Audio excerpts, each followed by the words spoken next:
حدثني حرمي بن حفص قال حدثنا عبد الواحد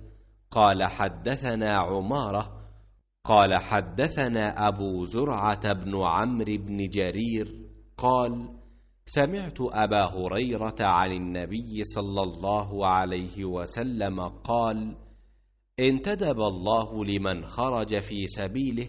لا يخرجه إلا إيمان بي وتصديق برسلي أن أرجعه بما نال من أجر أو غنيمة أو أدخله الجنة ولولا أن أشق على أمتي ما قعدت خلف سرية ولوددت أني أقتل في سبيل الله ثم أحيا ثم أقتل ثم أحيا ثم أقتل۔ رسول اللہ صلی اللہ علیہ وسلم نے فرمایا،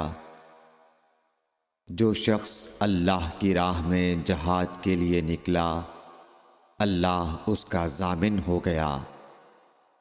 اللہ تعالیٰ فرماتا ہے اس کو میری ذات پر یقین اور میرے پیغمبروں کی تصدیق نے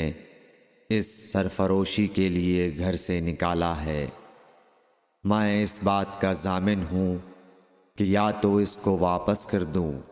ثواب اور مال غنیمت کے ساتھ، یا شہید ہونے کے بعد جنت میں داخل کر دوں۔ رسول اللہ صلی اللہ علیہ وسلم نے فرمایا، اور اگر میں اپنی امت پر اس کام کو دشوار نہ سمجھتا تو لشکر کا ساتھ نہ چھوڑتا،